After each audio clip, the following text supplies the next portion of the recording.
Hi everybody, I'm Beebs Kelley. Welcome back to another video. Today I wanted to take a look at more of your top comments. Thank you so much for all of your lovely comments that you leave. It's always a stimulating conversation, and some of you leave some of the best questions. So I love a chance to make a video showcasing just things that you guys have asked, answer your questions, and feature some of your really excellent points. Before we get into it, I would like to invite you to subscribe if you have not already. Please do consider clicking the like button if you enjoy this content, and leave a comment if you want to. It helps out the algorithm, helps the video be seen more. If you don't know what to comment, always just leave a yellow heart. We have discussed many times how strange it is how much Meghan copies other people. The theories behind it vary from just weird obsessions with like Diana, for example, or trying to just emulate other people. It's something that like narcissists or people high in those more toxic traits do a lot of the time, is they just kind of copy things because they don't have a very strong sense of self. That's part of the root cause for those toxic behaviors. And so they spend a lot of time emulating other people or copying people. But this commenter had a good point. She says, Meghan just didn't fall out of bed and land in these clothes and style just like Diana wore them. It took research and looking at what Diana wore. And Meghan saying the palace said to dress like Diana did. There are lots of photos of her before she got with Harry and after Harry and Meghan quit. How can she explain herself out of that? Excellent point. In Spare, I think it was, or I don't even remember when, but Harry also said that the women in the family were advised to dress similar to Diana. Whether or not that's true, it really felt like a conspicuous statement, like they were purposefully trying to explain away why Meghan copies Diana a lot of the times. But great point from this commentator. Meghan had these pictures before she got with Harry. And then after they left the royal family, this picture. These are direct copies that make no sense. There's no other reason for it besides Meghan just making a creepy copy. It's just weird. It really is. It's super strange. Cassandra says she's lost nearly 40 pounds, which is great, but all my clothes are too big and I have no idea how to dress my smaller body now. I was a size 16. I'm now a size 12. Still have a tummy from having a baby. Well, congratulations. That's great. When you have lost weight, a significant amount of weight, generally, a lot of the times, not only do you need smaller sizes, but sometimes the visual balance changes too. You know, we don't always, all of us, lose weight perfectly evenly throughout our body. If you're more of a rectangle or hourglass shape naturally, you might tend to put weight on kind of in a balanced way throughout your whole body, rather than, say, an apple might pack weight on in the tummy area, or a pear might pack weight on in their hips and thighs more and their legs more than their stomach, for example. So sometimes you have some change to your proportions as well. One of the things that I find really helpful when you are in a process of losing weight is just leaning into those clothes that are a little bit more forgiving in size. Like, for example, jeans. You need to get a good fit on them, and then there's not much wiggle room for once they start to be too loose and baggy, or once they start to get too tight. And so opting for like dresses or things that are a little bit stretchier of a fabric, but not necessarily like just sticking with gym wear and leggings, can be really smart, because you might still be losing weight. You might continue to lose weight and continue to see changes over the next year, for example. And so until you really have hit a stable point where you've stayed that weight for several months and you foresee it staying steady, should you invest in lots and lots of new clothes that are less flexible in size and less forgiving when it comes to those fluctuations. Lots and lots of dresses and sweaters and skirts, or tops and skirts, can be very, very forgiving when it comes to being in that sort of a transition with your sizes, where you might continue to lose weight, or you might be in that state of fluctuation still. Like postpartum, it's a great time to just really dive into dresses more, because so long as they fit you on the shoulders, if they have a little bit of wiggle room around the waist, that's great and helpful and comfortable, and it takes the pressure off trying to get perfect fits. But yeah, anytime you go through a transition like that, you kind of have to start rebuilding your wardrobe at some point. Dan Bell says, Hi Beebs, as an inverted triangle, I've read lots of style tips that recommend 3/4 length sleeves, and I personally love them. Along with v-necks, they break up my torso and shoulders, arms. Yes, it's perfect. So if you have longer, lankier limbs, if you are an inverted triangle, or if you have a shorter torso, 3/4 length sleeves can be really, really nice because instead of hitting right here around the waist the way like an elbow length sleeve does, or a short sleeve hitting more in line with the bust line, a 3/4 length sleeve will hit around the hip area, which will just add a little bit more visual weight to the hip line, creating a more balanced appearance. So yes, it is a great technique, and v-necks are also a great option as well. Sometimes a wider neckline, like a boat neckline or something that's really scoopy or off the shoulder or something, is only going to enhance the wider shoulder line. Those are all great options if you have a similar shape. When we reviewed the bench, Mimi Melosi had a great point. You don't witness joy, you feel joy. Meghan Markle's writing is clunky, cliched, and just plain awful. I agree. And that's a really good point. I missed that one when I was reading it. It's true. It is an emotion and one that you want to inspire, and that book was very uninspiring. Trumpet Girl says, as a lifelong bookworm, I've read so many books to children. I want them to love reading as much as I do. Great children's books are ones that are asked for again and again until the adult could recite them from memory. Repeatability is so important. I can't see a child asking for this again after the first time. I agree. And also, it wasn't easy to read aloud. I have a couple of children's books in my collection that are hard to read aloud. Like there's some Dr. Seuss books, for example, that are really easy to read aloud really fast, like Green Eggs and Ham, The Cat in the Hat Comes Back. But Wacky Wednesday, or certain other Dr. Seuss books like The Fox and Socks that have a bunch of nonsense words or really hard to read words, or the Thinks You Can Think, it's just really hard to read aloud. So I don't like reading them as much aloud, and they're not as fun to read aloud, and they don't have that same rhythm that's fun.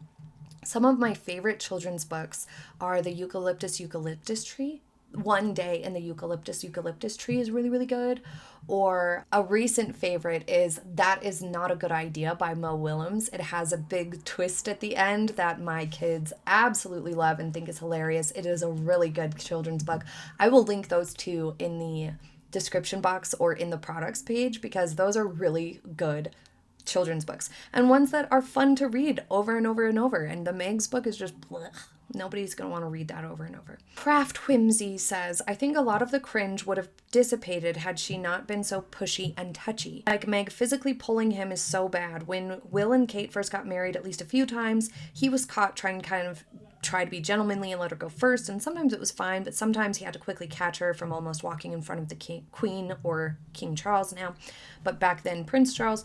So it took them a bit, and Kate was never pushy or clingy about it. By now you can tell they are both much more comfortable and confident in their positions, and Kate in general is just much more discreet about pulling back, so Will or Camilla or whomever can go first, and Will still ushers her in when it's like a movie premiere or something non-official. So true. Part of the thing that was off-putting with Meghan with this stuff was that she was just pushing and pulling. I have a video highlighting some of the times that she literally pulled Harry or pushed Harry. It doesn't read well whether you're a boy or a girl. But I think it's important to remember, if the roles were flipped, like if Harry was the woman in the situation, if we had Princess Henrietta and a Mr. Meghan married in, then if he was pushing in front and stuff and she was the princess, people would be very alarmed and reading it very differently. So I don't see why there's a double standard here. Harry was the one who knew the situations. Harry is the one with the title, so it was just inappropriate for whomever his spouse would be. Even if it was a same-sex couple, it would be inappropriate for the other person, the spouse, to be pushing in front. And that's what Meghan did all the time. And it's just impolite to your spouse, no matter what, whether you're a royal or not. It's impolite to be like shoving in front of them and yanking on them all of the time. It's so strange. Username ES24688 says, so she wrote it as a private gift to Harry, the bench, but then would break it out and read it to friends who then praised it and encouraged her to turn it into a children's book? Yeah, that's what she says. And I don't think anybody believes it. BB Wright says, what is the significance of the yellow heart? I just love the color yellow, and I always leave a yellow heart. If you guys leave a nice comment, I leave a yellow heart. And so if you don't know what to comment, you can always just leave a yellow heart. They're nice to see. They're positive. They're simple.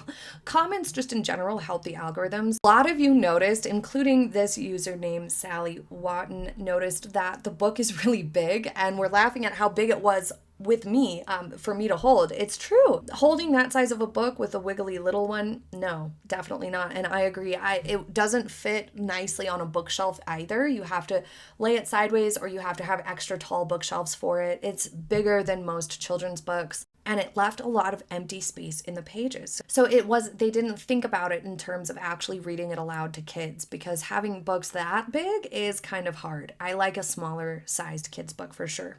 Username EMV says, so watercolors were not that artist's medium, but she made him use them anyway. Sounds about right for Meghan. Yes, she was being controlling even with the artist. Vika Adamson says, the irony is they are never with their kids. They're always gallivanting after he promised he wouldn't use nannies. Just saying, yes, and they do use nannies.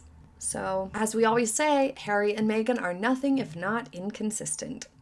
Sully says, this book is written to an adult but at an elementary school reading level. That is just kind of weird. It would have made a lot more sense to address it to the child than talk about his daddy is always close by and watching over him and supporting him and excited for every new achievement viewed from the bench. Agreed.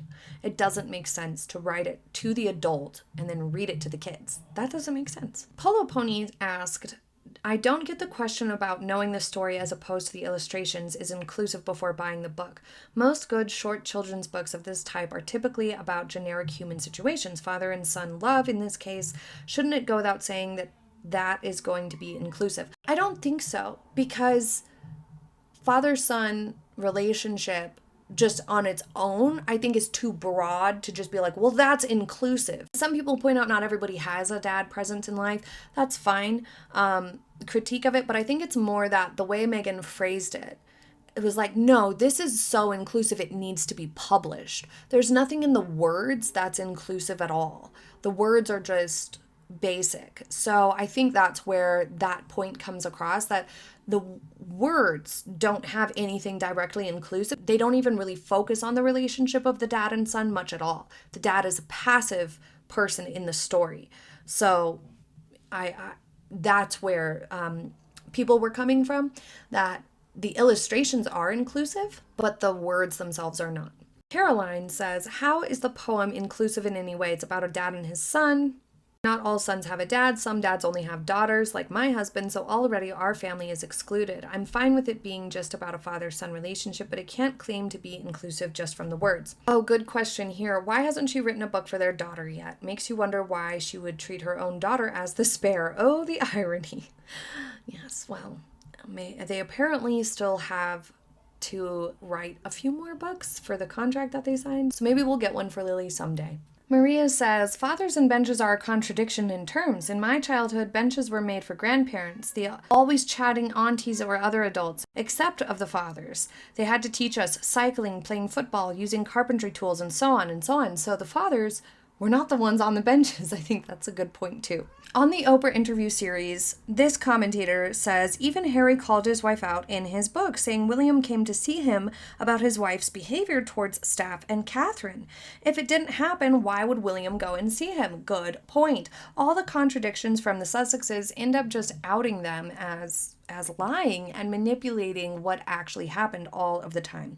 In the top 5 suggestions to improve their public image video, this person says, I have a hard time believing they would ever walk it back for several reasons. They would have to acknowledge to themselves, let alone anyone else, that they made even a single mistake. They'd have to acknowledge that they're not victims in this situation, but also in general, and they'd have to follow someone else's advice to do so. None of those are possible for someone as high on the narcissism scale as either of them. Maybe Harry could insincerely walk it back, but if he wasn't immediately treated by every single person even better than he was before he left, he'd promptly lose his temper and make it very clear in actions, definitely, possibly also in words, that he didn't truly mean it, but even then only separate from Meghan. I agree. It's just not wise. It would be like a ticking time bomb type situation where Harry and Meghan would be hypersensitive, because they already are hypersensitive, and they would be even more if they were made to have to apologize, to crawl back to the people who they threw temper tantrums about. Courtney has another good point on the bench, that it ultimately was written through the eyes of the mother, meaning her, so it still centers around her. Why not just write a sweet story about a father watching his son from the bench?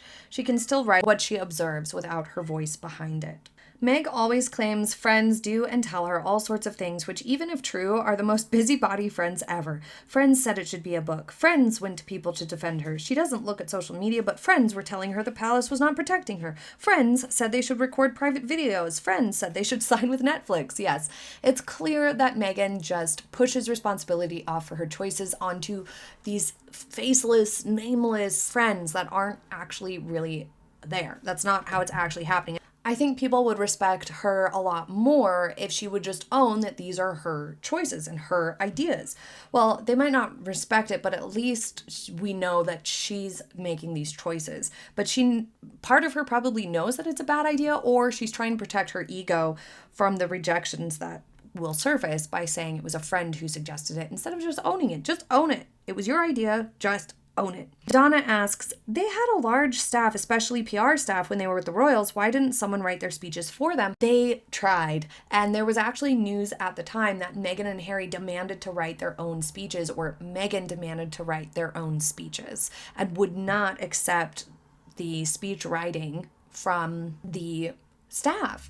Now, Prince Charles at the time, now King Charles, does write a lot of his own speeches, but the man had been Prince of Wales for decades. And once he did start writing his own speeches, he still has his advisors give it a once over and collaborate with him some on it. The only time that I think he's giving a speech that's not necessarily his own is when opening Parliament, because that is a whole different thing, and he is given a speech that he is supposed to read aloud. That's a different thing. But when he is giving a speech at, like, say, a dinner or things like that, he writes much of it himself. But Meghan was not experienced in that way in order to be writing her own speeches. Catherine, Princess of Wales, Prince of Wales also write a lot of their own speeches, but they still are collaborating with other people and have other people help them with them and check them. And Meghan was not willing to collaborate. So that is the problem, and why a lot of her speeches came across really poorly. Donna Silvio says, I can understand Meg being freaked out about the non-fire in Archie's room. A new mom could easily let her imagination run wild. What if Archie was in there, sleeping and or alone? Could the smoke maybe have hurt him? Could it have turned into a fire? Maybe it was her first big scare surrounding the well-being of her first child, but telling everyone about it like she did was definitely a dumb move. Yeah, and another element to that coming across poorly was the fact that during Archetypes with Serena Williams, and Serena Williams had just been telling a story about how her daughter had broken her arm right before a big match, and Serena had been sleepless the night before a big match and worried and stuff because her daughter had just broken her arm and it was a big deal. And then Meghan jumps in with this story about the non-fire in Archie's room. Was ridiculous and bad timing and just seemed like an attempt to one-up things, and it was just poor taste. It came across really bad. Another comment from Donna says, on the Oprah Interview Series, this commentator has a good point. Harry should be the one discussing and explaining the titles of his children, not the Meg. But I think that this was all on purpose because they knew that they were taking it out of context, that they were manipulating and not being perfectly honest about these things. They were exaggerating the drama around the story and making it seem different than it really was. And so Meghan was doing that because Harry was not comfortable with it. And Mike points out, it seems that Harry and Meghan are conflating criticism with bullying. This fact should be more emphasized. She is more criticized than bullied. True. Facts. Ever since Harry and Meghan got together, Harry and Meghan have been whining about very valid criticisms and reactions to their actions rather than actual bullying. Has been very small percentage and on par with what's pretty average for public figures. Sky Summer says, Meghan thinks by saying she didn't know, didn't do her research, didn't have instruction that her poor behavior will be excused. Anyone who has been in a toxic relationship knows this tactic, plausible deniability. Accept all the evidence is there to show she is lying and manipulative. It's true. Meghan has consistently tried to brush off responsibility for everything, every single turn, every single way, and tries to make it seem like she wasn't given any guidance, information, and she didn't know anything about the royals, and that is why her behavior should be excused, or that she's been having mental health struggles, and that is why her behavior should be excused, rather than just taking responsibility. Even if you have a reason or an excuse that is valid or that you think is valid. You should still apologize if you've done something wrong. Say you showed up late for work and it is for a really good reason because, there was an emergency with someone in your family and that that your boss will understand. You should still apologize for showing up late.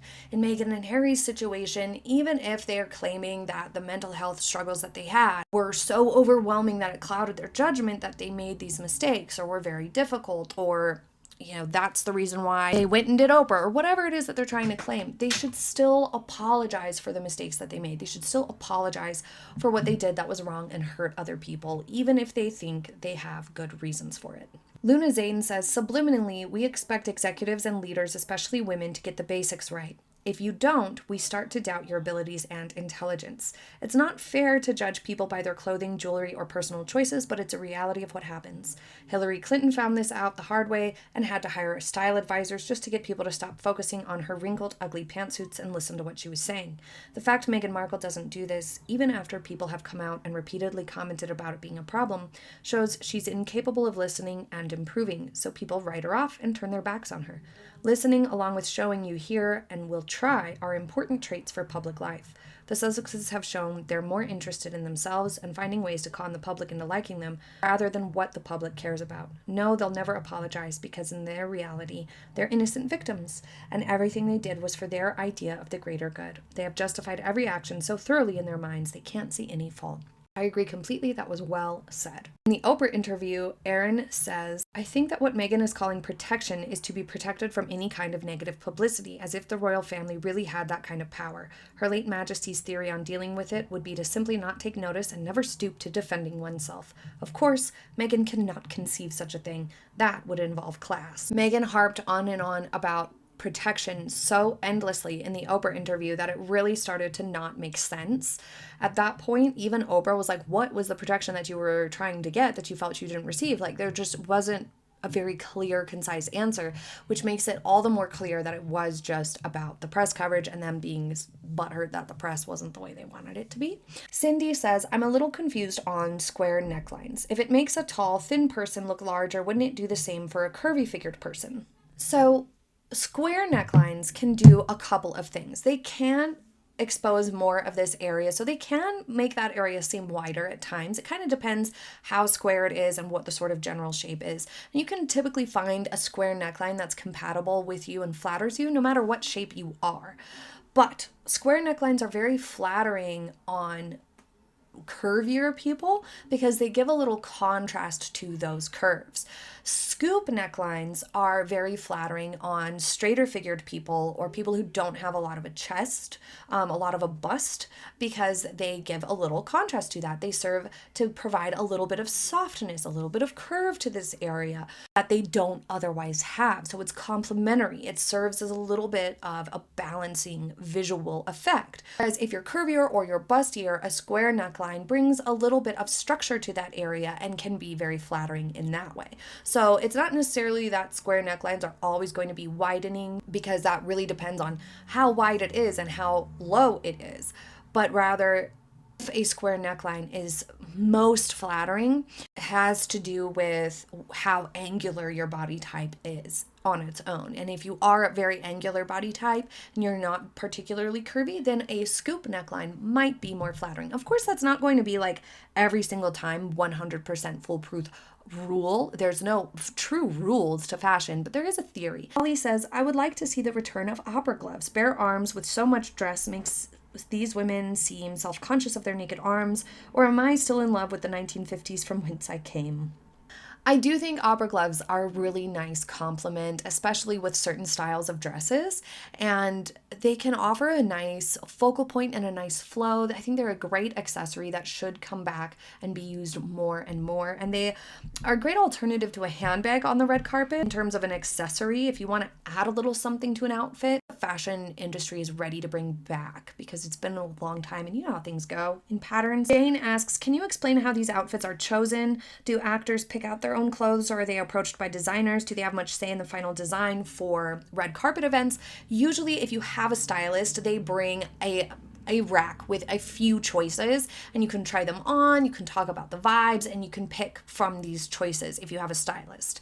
If you are going with a designer or a design house, like say Givenchy or Prada is like, we're going to dress you for this event, and that can be facilitated by your agent, your own personal relationship with them. The design house can reach out to you, or you can reach out to the design house, or if you have a stylist, they can facilitate that. And then the design house might have a limited selection of things that they would like to have showcased on the red carpet, and you have an arrangement like that where you might get a pick from a handful of things, or sometimes they're like, we really want to create something for you and it's more bespoke. But usually, unless you're buying it with your own money out of pocket, you are picking from a limited selection, but you do have a little bit of choice. But once you've decided and they've started to get it ready and you're going with that and they've started to make adjustments to it and stuff, you can't really change your mind at that point because it's too late. You're out of time. Last question for today is from Diana. Do you think if they apologized privately, would it be enough for the royal family to take them back? I have a feeling they somewhat regret the way it went now and definitely regret saying too much. I think it's clear that Harry and Meghan regret the approach that they took, but only for the fact that it backfired and nothing worked and nothing went the way they thought it would. I don't think they actually regret it in terms of a compassionate point of view and understanding the damage that they caused and the stress they caused their family and stuff, and how like that was just a bad thing to do in general. I don't think they regret it from that point of view. I think if they apologized privately, it would be a situation where it's like, okay, then come and hang out as a family in private.